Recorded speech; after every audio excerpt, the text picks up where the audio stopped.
آله حسنت جميع خصاله صلوا عليه وآله ঐতিহ্যবাহী বিশ্বনাথ কালীগঞ্জ বাজার ইসলামী জলকল্যাণ সংস্থার উদ্যোগে আয়োজিত 2 দিন ব্যাপী তাফসীরুল কোরআন মাহফিলের সমাপনী দিবসের পরম শ্রদ্ধেয়ভাজন সভাপতি মনসুববিষ্ট জাতির কর্ণধার দেশের শ্রেষ্ঠ সন্তান হযরত উলামায়ে কেরাম সম্মানিত সুধী সমাজ পর্দার অন্তরালে অবস্থানরত আমার শ্রদ্ধেয়ভাজন মা ও বোনেরা, যে মহান আল্লাহ রাব্বুল আলামিন আমাদের অত্যন্ত দয়া করে কনকনে শীতকে উপেক্ষা করে আজকে তাফসীরুল কোরআন মাহফিলে সমবেত হওয়ার তৌফিক দান করেছেন, সে সত্তার কৃতজ্ঞতা জ্ঞাপন করার জন্য প্রত্যেকের হৃদয়ের গভীর থেকে শ্রদ্ধাজনিত কণ্ঠে কালিমাতুশ শুকুর আদায় করছে আলহামদুলিল্লাহ। একটু জোরে বলেন আলহামদুলিল্লাহ। আমি আপনাদের সামনে মহান আল্লাহ রাব্বুল আলামিনের শিবানী পবিত্র কোরআনুল কারীম থেকে সূরা আলে ইমরানের কানায়াতে কারিমা তেলাওয়াত করেছি এবং বিশ্ব মানবতার মুক্তির দূত ইমামুল মুরসালিন খাতামুন নবীন মুহাম্মদ আরবি সাল্লাল্লাহু আলাইহি ওয়াসাল্লামের অসংখ্য বর্ণিত হাদিস থেকে তিরমিজি শরীফে বর্ণিত কাল হাদিস তেলাওয়াত করেছি। মহান আল্লাহ রাব্বুল আলামিন যেন আমাকে তেলাওয়াতকৃত আয়াত এবং হাদিসকে সামনে রেখে অত্যন্ত নিষ্ঠার সাথে সহিহ নিয়তে কিছু কথা বলার তৌফিক দান করেন। সকলে বলুন আমিন। আকুজুনে বলেন আমিন। আলোচনা মন মতো করতে গেলে 3টা জিনিস লাগে। জোরে রকম কইটা এই আওয়াজ দিলে আওয়াজ হবে না, দোয়া হয়ে যাবে। কিন্তু জোরে বলেন কয়টা? 1 নম্বর আল্লাহর সাহায্য লাগে। জোরে রকম ঠিক না? আল্লাহ যদি সাহায্য না করে আপনার গঠন গাঠন বড় হইলো মুখ দিয়ে কথা বলতে আরো জোরে বলেন। 2 নম্বর মাইকের সাউন্ড সিস্টেম ভালো লাগে, মাশাআল্লাহ মাইক ঠিক আছে, একের মাইক। 3 নম্বর বেশি সচেতন শ্রোতা লাগে। শ্রোতা একটু বেশি হইতো আর না ঘুমাইতো, একটু আওয়াজ টাওয়াজ দিত। জোরে হল ঠিক না? ওই তো আপনারা দীর্ঘ সময় পর্যন্ত ওয়াজ শুনতে শুনতে অনেকে ক্লান্ত হয়ে গেছেন, দোকান পথে বসে আছেন, কেউ দাঁড়ায় রয়েছেন, কোমরে ব্যথা। যেরকম ঠিক না? এর ফলে কিছু মানুষ এখানে বসে আছেন, তবে যারা আছেন সিলেটের মানুষ এই হিসেবে মোটামুটি কমলা ভালো আছেন। আর বেশি মানুষের সামনে ওয়াজ করলে যেমন ওয়াজ হয়, কম মানুষের সামনে করলো ওয়াজ না। আমরা তো এমন আকাবিরদের সন্তান যারা কাছে কোন লম্বা মানুষ দাঁড়াইলে রসুলকেই লম্বা মনে হতো। চিন্তা করেন। আবার দেখবেন তো মানুষ শুদ্ধ ঠিক আছে, সাইজও ভালো, কালারও ভালো, ফেডও সুডো, কারণ বেশি ফেড হইলে ফেটটা যখন ঠিক না এটা বোঝা যায় আল্লাহ তেলের টাঙ্কি সামনে দাঁড়ে, এটা বিশ্রী লাগে। তো লোক করলে দেখেন সুন্দর ঠিক আছে, দেখবেন তো চোখ দুইটা একবারে বরুল গাছের আলির মতো ছোট ছোট, যেমন বুশের চোখ কিতা বড়, চোখ শুরু চোখ শুরু বিলাই শিক্ষা বুঝলি এখন ঠিক না একটু জোরে এখন। আবার দেখবেন লম্ব ঠিক আছে, স্বাস্থ্য ভালো, কালার ভালো, চোখ দুইটা সেন্টার ঠিক না, একটা কাটো, একটা বড়, একটা ছোট, টেকলা, যেমন গোলাম মোহাম্মদ কাদিয়ানী। একটু জোরে এখন ঠিক না? আমাদের নবী কেমন সুন্দর ছিলেন, চোখ সুন্দর, আবার দেখবেন সাইজও সুন্দর, কালারও সুন্দর। যেরকম ঠিক কিনা? আল্লাহ রসুলের গঠন প্রণালীতে কোনো দোষ নাই। আবার দেখবেন সমাজে কিছু এমন মানুষ আছে সুন্দর ঠিকই চরিত্র খারাপ। বেশি সুন্দর হইলে একটা টুনটুনি টুনটুনি করে, টুনটুনি আল্লাহ বুঝে না, বোঝা গো একটু জোরে হল ঠিক কিনা? কিন্তু আমাদের নবী জগৎ বিখ্যাত সুন্দর, রসুলের চরিত্রটা আরো বেশি সুন্দর। আল্লাহ কোরআনে বলছেন, বলো ওয়া ইন্নাকা লাআলা খুলুকিন আযীম।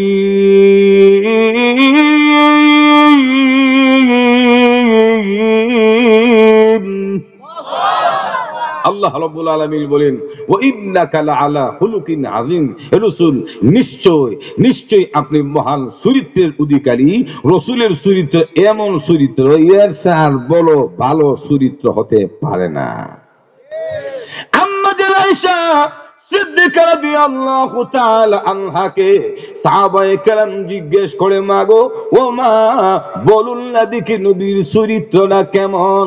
কারণ আপনার চরিত্র ভালো না খারাপ আপনার বয়সে কেউ জানে না। দুইজন ব্যক্তি আপনার গোয়েন্দাগিরি করতে গিয়া এমন রিপোর্ট, এমন তথ্য দিতে পারবে যে তথ্যটা ভারতের র আর ইসরায়েলের মুসাদ, বাংলাদেশের সিআইডিও পারবে না। এক নম্বর হলো আপনার বউ, দুই নম্বর ড্রাইভার। কারণ ঘরে থাকলে বউ দেখে, আর রাস্তায় গেলে বুঝে না বোঝা যাবে আপনি কি খান, আপনি কি পড়েন, আপনি নেশা করেন কিনা, সিগারেট খান কিনা, কি ব্যবসা করেন, কেমনি ঘুমান, মজুর এখন ঠিক নাই কিনা। এই গোপন তথ্যগুলি বউ আর ড্রাইভার যা দিতে পারে, এটা পৃথিবীর গোয়েন্দা বিভাগের আমেরিকার গোয়েন্দা আর ইসরায়েলের মুসাদ ভারতের র পারবে না। মজুর এখন ঠিক কিনা। আল্লাহ রসুলের চরিত্রের ব্যাপারে জিজ্ঞেস করে, ও মা, মাগো বলুন না দেখি রসুলের চরিত্রটা কেমন? তখন আম্মা জান আয়েশা বলেন, কানা খুলুকুহু আল কুরআন। আল্লাহ আকবার জোরে বলেন।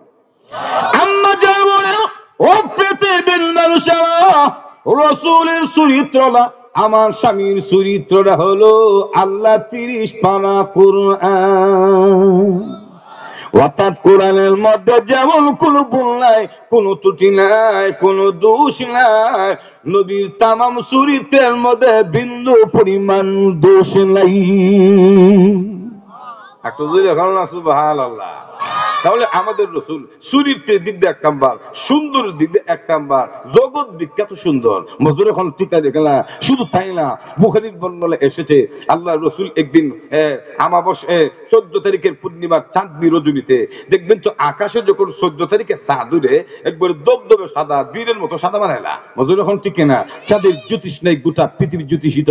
এমন সময় রাসূল বসে বসে তালিম দেন আর সাহাবায়ে কেরাম মৌচাকের মতো দিন শিখেন, তালিম শুনতেছেন। যেমন আমাদের সমাজে ফাজাইল আমল তাবলীগের বাইরে পড়ে না, একজনে পড়ে আর বাকিরা শুনে। এও তো আবার তাবলীগের মধ্যে দেখা যায় কিছু লেগে গেছে গা। মজুর এখন ঠিক না, দেখে না, একদল বাড়িছে এতাতি সাদিয়ানি। জোর এখন ঠিক না, আমরা বলি সাদিয়ানি আর এতাতি হইল সন্ত্রাসী। একটু জোরে বলেন। স্বর্ণ যেমন ভাবে স্বর্ণকারের কাছে নিরাপদ, কামার কাছে নিরাপদ না, উলামাই দেওবন্দ চানা দাওয়াতে তাবলীগও তাদের কাছে নিরাপদ না। যেরকম ঠিক কিনা। যেই বাহিনীরা দাওয়াতে তাবলীগের নামে আমরা দেখতাম ইস্তেমার মাঠে গেলে দাওয়াতে তাবলীগের গাঠি গুটি নিজের মাথার মধ্যে ভাড়া দিল, এরা লাভ করতো না, শুধু ইল্লাল্লাহ সুবহানাল্লাহ সুবহানাল্লাহ জিকির করতো, তাসবিহ থাকতো। যেরকম ঠিক কিনা, মুখে জিকির, হাতে তাসবিহ আর পেছনে গাঠি। আর এখন দেখা যায় সাদিয়ানীদের হাতের মধ্যে অস্ত্র, দালালু রান্দা। সুতরাং যারা ও তাসবিহ আর মুখের জিকির বাদ দিয়া অস্ত্র নিয়ে ইস্তেমার মাঠে ঢুকে মানুষ হত্যা করতে পারে, এরা তাবলীগ লই সন্ত্রাসী। কথা বলেন ঠিক কিনা? আরো জোরে বলেন ঠিক কিনা? এজন্য বাংলাদেশের সমস্ত উলামা কেরাম এবং তৌহিদি জনতার পক্ষ থেকে একটাই প্রাণের দাবি, বাংলাদেশে সাদিয়ানি নামে দাওয়াতে তাবলীগের কোনো কার্যক্রম চলতে পারবে না, ইজতেমা হতে দেওয়া হবে না। কথা বলেন ঠিক কিনা? এটা নতুন কইরা বুঝছেন না বিষয়টা। ওই আমরা একজন লেডি আছিল না, লেডি ইন্ডিয়াকে যা আশ্রয় নিছে, এখন কত ভাবে কত সময় রং টং ধরে বুঝেন না, একবার বাড়িছে আনসার লীগ, একবার বাড়িছে কত লীগ বাইরে, শেষ পর্যন্ত এখন বাড়িছে সাদিয়ানি লীগ। এখন ঠিক না, এই লীগটিকে নাম দিয়া চাইছিল এখানে বসে দেশের এই স্বাধীনতাকে প্রশ্নবিদ্ধ করে একটা অস্থিতিশীল সৃষ্টি করার জন্য। কিন্তু তারা জানে না এটা বাংলাদেশ শাহজালাল মুজাদ্দিদ আমানের দেশ, এটা বিশ্বনাথীর দেশ, আল্লামা আনসারীর দেশ, আলেম ওলামার দেশ। কথা বলেন ঠিক কিনা? আলেমদেরকে মাইনাস করে বাংলাদেশের তাবলীগের কাজ চলতে দেওয়া হবে না। কথা বলেন ঠিক কিনা? আপনারা হকের সাথে আছেন তো ইনশাআল্লাহ, পাওয়া যাবে তো ইনশাআল্লাহ। আল্লাহ কবুল করুন। অসুবিধা আছে না তো? তো এমন সময় দাওয়াতে তাবলীগের মতো আর কি রাসূল তালিম দেন, সাহাবায়ে কেরাম শুনেন। কিন্তু একজন সাহাবী হযরত জাবির ইবনে সামুরা রাদিয়াল্লাহু তাআলা আনহু মসজিদে নববীর কোণায় বসে একবার রাসূলকে দেখে, আবার আকাশের চাঁদ দেখে, চাঁদ দেখে রাসূলকে দেখে, চাঁদ দেখে রাসূলকে দেখে। এই দৃশ্যটা রাসূল অবলোকন করে হযরত জাবির ইবনে সামুরাকে বলে, ও জাবের, আমি দেখি তুমি তালিমে না এসে একবার আমার দিকে তাকাও, আবার আকাশের চাঁদের দিকে তাকাও, ঘটনা কি? কি তুমি উপলব্ধি করো যেন তুমি হারানো কোন বস্তুর সন্ধানে বের হয়েছে? হযরত জাবির ইবনে সামুরা বলে, হুজুর, আমি তাকায় দেখি এই বড় পূর্ণিমার চাঁদ সুন্দর বেশি না আপনি আল্লাহর নবী সুন্দর বেশি? একটু জোরে বলেন না। আল্লাহর নবী জাবির ইবনে সামুরা কি বলে, যাবে তোমার কাছে কেমন অনুমান হলো? অর্থাৎ আমি সুন্দর বেশি না আকাশের চাঁদ সুন্দর বেশি? এমনি জাবির ইবনে সামুরা বলেন, আল্লাহর নবী গো, আল্লাহর কসমকে বলি গো নবীজি, এই বলা পূর্ণিমার চাঁদের চেয়ে আপনি বিশ্ব নবী শত শত গুণ সুন্দর বেশি। তো আমাদের রাসূল শুধু সুন্দর না, চাঁদের চেয়ে বেশি সুন্দর। সুবহানাল্লাহ, সুবহানাল্লাহ। সৃষ্টির সারা তুমি, এ বুকের রত্ন তুমি, তুমি যে মদিনার বলবো হে রাসূল, তোমাকে চিনতে করিনি ভুল। ঠিক না? সৃষ্টির সারা তুমি, এ বুকের রত্ন তুমি, সৃষ্টির সারা তুমি, এ বুকের রত্ন তুমি, তুমি যে মদিনার বলবো হে রাসূল,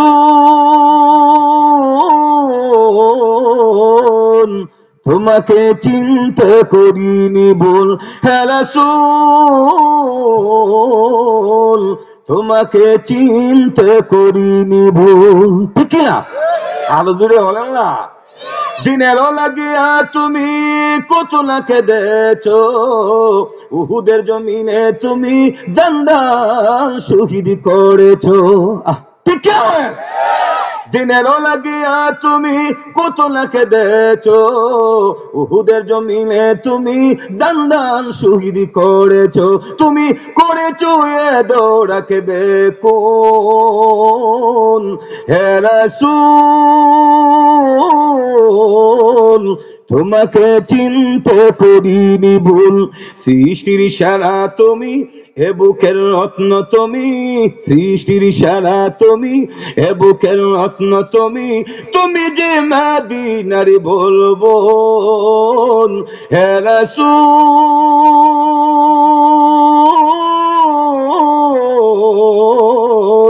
তোমাকে চিনতে করিনি ভুল হে রাসূল, তোমাকে চিনতে করিনি ভুল।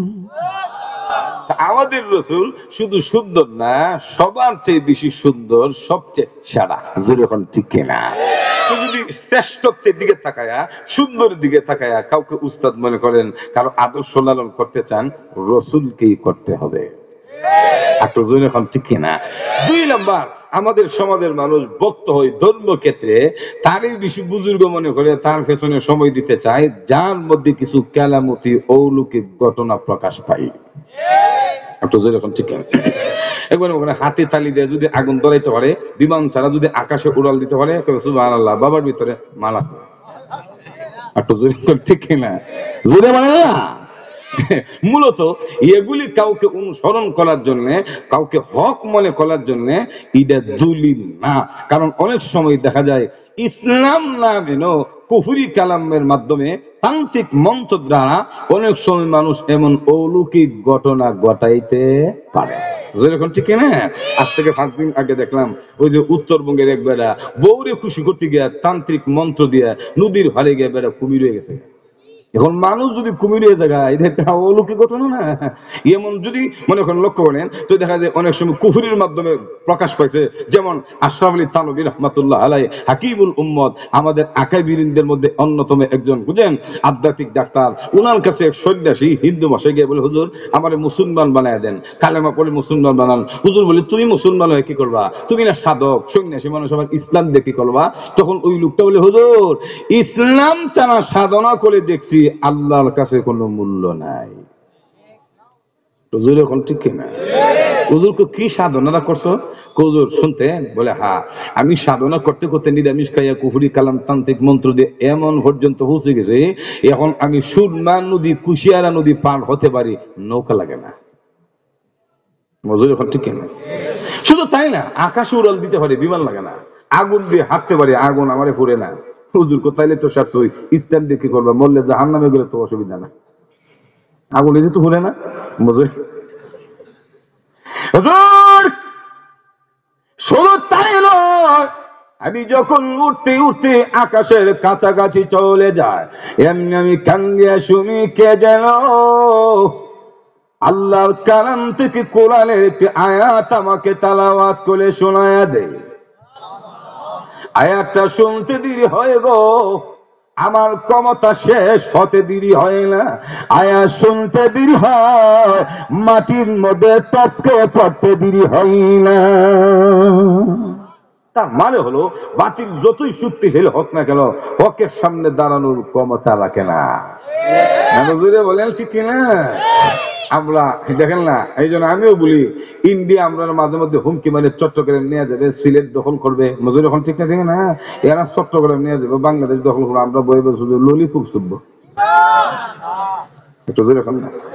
যতই শক্তিশালী হোক না গেল, এটা বেঈমান। বেঈমান মানে মুর্দা, ইমানদার হলো জিন্দা। বলেন ঠিক কিনা? বাংলাদেশের স্বাধীনতা যদি কেউ নষ্ট করতে চায়, নস্যাৎ করতে চায়, এই দেশে যদি কেউ হামলা করে, এই দেশের 18 কোটি মুসলমান অস্ত্র ধরে জীবনকে দেশ রক্ষার জন্য ঝাঁপিয়ে পড়বে। কথা বলেন ঠিক কিনা? আরো জোরে বলেন ঠিক কিনা? কারণ আমরা আমাদের দেশটাকে নিজের জীবনের চেয়ে বেশি ভালোবাসি। আর আমরা তো যুদ্ধ করা জাতি, পাকিস্তান থেকে দয়া করে দেশ পাইছি না, যুদ্ধ করে জীবন দিয়া জানমাল দিয়া দেশ স্বাধীন করছি। আর এই অস্ত্রটা না জমা দিছি, ট্রেনিংটা তো আছে। আমরার বই দেখা। আমি বলি যে বাংলাদেশের সরকার যিনি আছেন, পরবর্তীতে যিনারা আসবেন, দেশের সার্বভৌমত্ব রক্ষার জন্য প্রয়োজন বোধে মাদ্রাসা থেকে নিয়ে কলেজ, ভার্সিটি, ইউনিভার্সিটির প্রত্যেকটি ছেলে মেয়েদেরকে সামরিক ট্রেনিং দিয়ে সৈনিক হিসেবে গড়ে তুলতে হবে। কথা বলেন ঠিক কিনা? 4.5 লক্ষ সৈনিকের কাঁধে কাঁধ রেখে অস্ত্র ধরে মাতৃভূমি আমরা হেফাজত করবো, হত্যা করবো, কারো সামনে লবণীয় হবো না। কথা বলেন ঠিক কিনা? আরো জোরে বলেন। কারণ আমরা অস্ত্র না থাকতে পারে, কিন্তু আমরা একটা অস্ত্র আছে, ইমান। আরো জোরে বলেন না? ইমানের সূত্রে আমরা সহযোগী ভাই আছে, এরা আমরা অনেক সময় হুমকি দেয়। বাংলাদেশের 3 দিক দিয়ে নাকি ইন্ডিয়া, আমরা কই দাদা তোমরা চতুর্দিক দিয়ে যে তোমরা শত্রু বসা দেখো না, একদিক দিয়ে পাকিস্তান, আরেক দিক দিয়ে চীন, একদিক দিয়ে নেপাল, আরেক দিক দিয়ে ভুটান, এরপরে হইলো মায়ানমার, আরেক দিক দিয়ে বাংলাদেশ। তোমরা ফিঞ্জিরের ভিতরে ঠিক না ভাই? যতই সূত্র হোক না কেন, আরেক বেটা যদি আপনার মাথায় বাড়ি বাড়ে বাইতে কিন্তু বসে থাকে না। জোরে হল ঠিক কিনা? অলরেডি ইরার প্রমাণ আমরা হয়েছে। বিগত 16টি বছর স্বৈরা শাসকেরা পাকিস্তান থেকে আমাদেরকে দূরে রেখেছে, ভ্রাতৃত্ব বন্ধনের মধ্যে কাঁটা দিয়েছে। কিন্তু যখনই এই হিন্দুস্তানের মোদিজি আমাদের দেশের সার্বভৌমত্ব অস্তিত্বকে নষ্ট করার জন্য হুমকি দিয়েছে, সাথে সাথে পাকিস্তান থেকেও বুলেটের মতো যুবকরা দাঁড়িয়ে গেছে। এই বাংলাদেশের মুসলমানেরা বইয়ের কোনো কারণ নাই, বা পাকিস্তানের এটম বোমা পারমাণবিক মনে করবা বাংলাদেশের পারমাণবিক। ঘোষণা দিছে, বাংলাদেশের দিকে যদি কেউ চোখ কালাঙ্গা তাকায়, চোখ খুলে ফেলা হবে। কেউ যদি হাত বাড়ায়, বাহু কেটে দেওয়া হবে। ইনি বাস্তব ভাই। যত দুশ্মন হোক না কেন, আরেক গোষ্ঠীর মানুষ মাথায় বাড়ি দিলে ভাই যেমন বসে থাকে না, বাংলাদেশকে অ্যাটাক করলে পারমাণবিক পাকিস্তান থাকবে না, হিন্দুস্তানে যাবে দাদা, বুঝতে পারবে না। আরো জোরে বলেন ঠিক কিনা? আরেকটা বিষয় হলো, আমরা জানি আমরা একজন মালিক আছেন, তিনি কে? তিনি ওয়াদা করছেন আমাদেরকে সাহায্য করবে। আল্লাহু আকবার, জোরে বলেন না? আল্লাহ কোরআনে বলছেন, বলবো ওয়া কানা হাক্কান আলাইনা লাসুলুল মুমিনিন।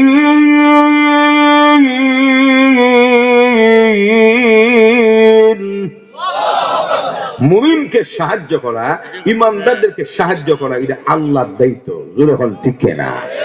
নেতা তার দায়িত্ব পালন করতে গিয়ে ব্যর্থ হতে পারে, পিছপা হতে পারে, প্রশাসনিক লোকেরা তার দায়িত্ব পালন করতে গিয়ে অবহেলা করতে পারে, কিন্তু আল্লাহ তার ওয়াদা পালন করতে গিয়ে অবহেলা করবে না। আরো জোরে বলেন ঠিক কিনা? রাখ, সব তো বলবার টাইম নেই, আসল সময়ও কম। তো বলছিলাম ওই লোকটা বলে, হুজুর মনে আছে না আপনাদের, যে আমি উঠতে উঠতে যখন ওই আকাশের কাছাকাছি যাই, এমনি শুনি কে যেন হকের আওয়াজ, কোরআনের একটা আয়াত আমার কানে শুনে দেই, শুনতে দিলেও আমার পাওয়ারটা শেষ হইতে দেরি হয় না। তো আয়াতটা কিতা বলবো একটু জোরে বলেন না। وَمَن يُشَاقِقِ الرَّسُولَ مِن بَعْدِ مَا تَبَيَّنَ لَهُ الْهُدَى وَيَتَّبِعْ غَيْرَ سَبِيلِ الْمُؤْمِنِينَ